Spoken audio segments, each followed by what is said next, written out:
Israel has many enemies, but few have been deadlier than the terrorist group in its own backyard. It's called Hamas. And John Wagi has this look at the organization and one member's unusual spiritual journey.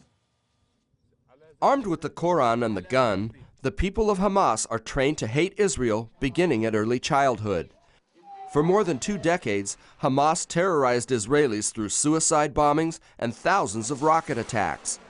Its charter clearly calls for the end of Israel and its replacement by an Islamic entity from the Jordan River to the Mediterranean Sea.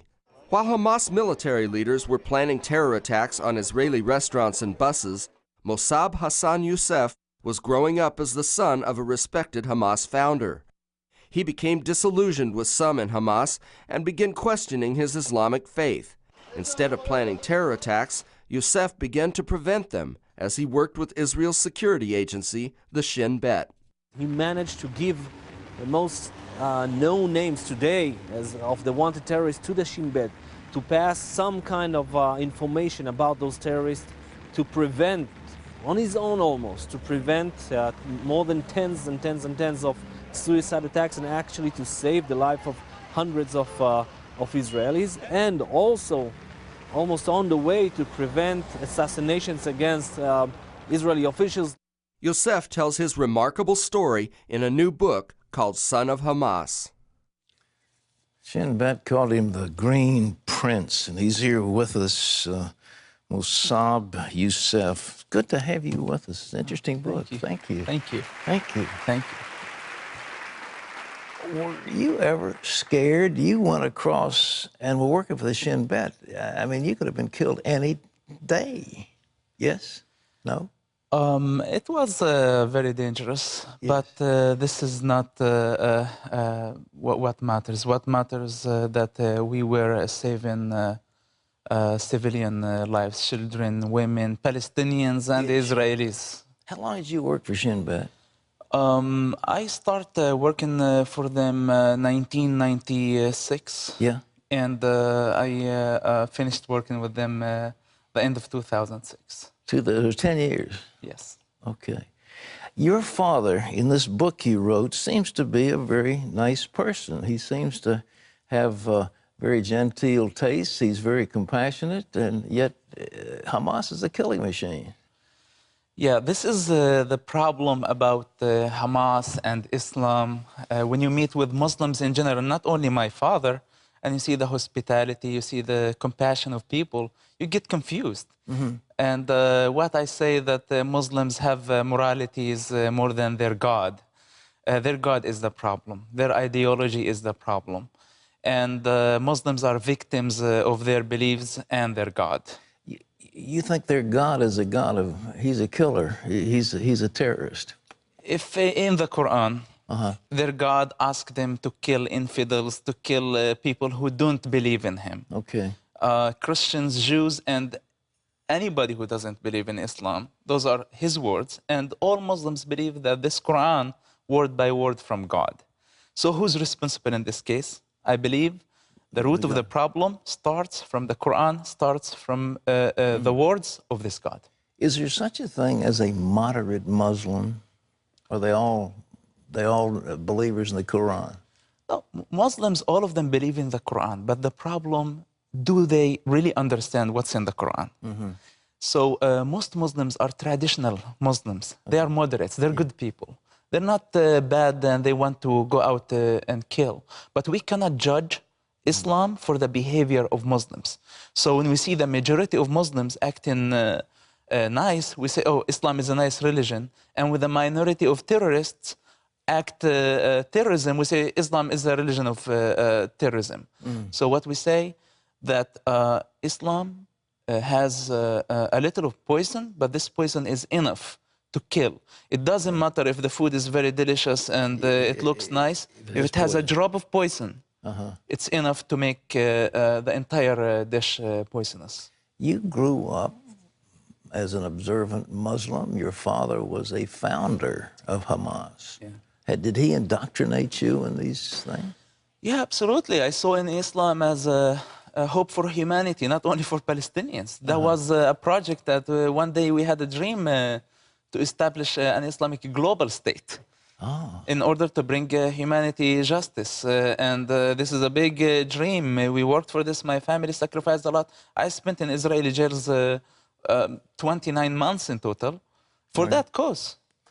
What did they do to you in the jail? Were you tortured, beat up? I was tortured by the Israeli Shin Bet. Then later on, I was witnessing the torture of Palestinians against each other. Everybody's torturing everybody in Israeli What did the jails. Palestinians do to each other? Hamas was very suspicious of who gave information to the Israeli intelligence about its secret cells. Okay. And they didn't know who gave information, so they were investigating everybody. At some point, when they were very frustrated, they tortured the people and they killed some of them. In the jail, in the prison? In the prison. What a terrible thing. It's they created worse than prison inside that prison for everybody. Did that turn you against Islam, the God of Islam, Allah? At that level, that made me think that there is a problem in Muslims. And I thought that my problem is with them. And some Muslims are misrepresenting Islam. So this is how I started, but that was a big mistake. And if you want to go and find who's good and who's bad, you will not get anywhere. So, but later on, I started to study. That was the beginning that I started to question things, and later on, today I believe that the problem, it can be in some Muslims, but I don't want to focus on that, because dealing with those terrorists, or I dealt with terrorism for 10 years. You know, we fought terrorism. I developed methods of fighting terrorism.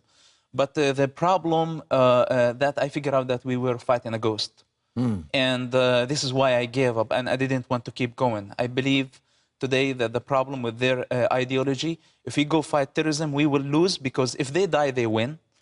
If they kill you, they win. So they're winning anyway. Yeah. And the best way to stop them, to fight their ideology.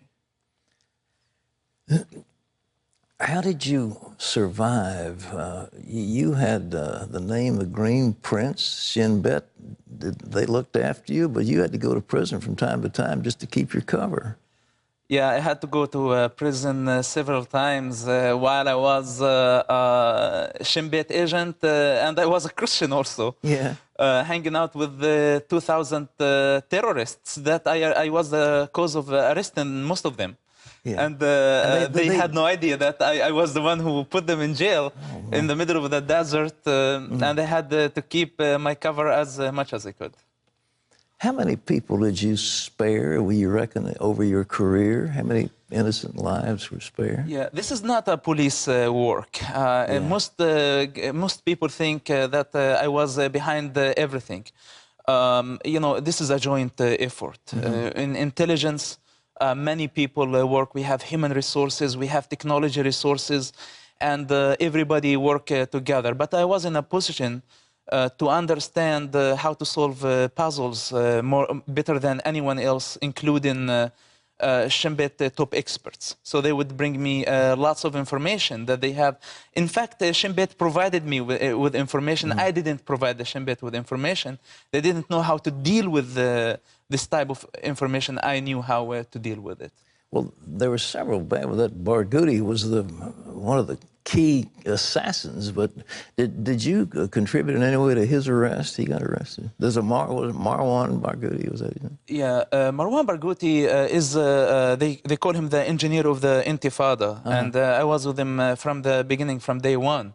That guy, I don't want to talk about his personal life or any problem, but he doesn't qualify one day to represent the Palestinian people. And don't be surprised if one day he will become the Palestinian president. Really? What I can say is that he has lots of mistakes, and he climbed on the shoulders of many victims, children, women who died in this called the Intifada. And we had to arrest him. Arresting him was a joint effort. It wasn't me only. And I'm glad that he's behind the bars today. Well, Yasser Arafat was the face of the Palestinians, and he was in Oslo, and the Israeli Prime Minister offered him everything, offered him East Jerusalem, offered him the West Bank, offered him everything. And he turned them down. Why? What was the deal? He was trying to be a hero in front of the eyes of his people. He absolutely did a historical mistake when he rejected the Camp David offers from the U.S. and Israel. It was a golden opportunity to establish a Palestinian state. Yes. But unfortunately, every Palestinian negotiator, when they hit the wall of ideology, because they believe that Jerusalem is an Islamic trust. So the God of Islam is the only person with authority to give it only to Muslims. So Muslims, even if they own that land, they are not able to give it to Jews or Christians.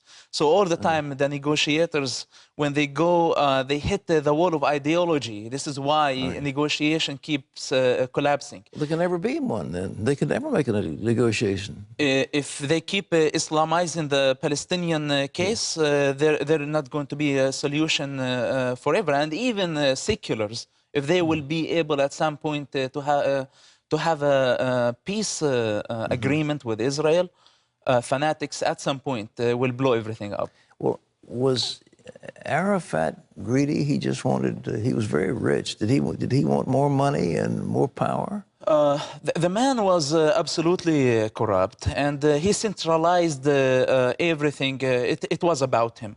All donations came, billions of dollars went to his personal bank accounts. He could make Palestinian people the happiest Arab nation. Yes.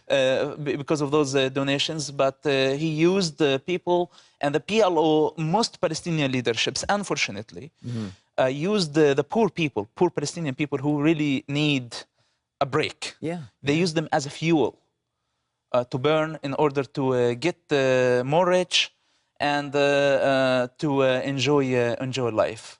Well, does Hamas know that? I mean, they were not PLO, they were not Fatah. What's the deal? Palestinians are between two fires. All right. The first fire, extremely corrupt seculars, and from the other fire is extremely fanatic people who, they live in a small box of the God of the Quran. Yeah. So I think that both leaderships, religious and seculars, don't qualify to lead the Palestinian people. And we need a new leadership. We need a new generation who believe that there is a chance to live side by side with Israel. And we need to create a new understanding that Israel's goal is not to cleanse the Palestinian race from that country. This is not their main goal.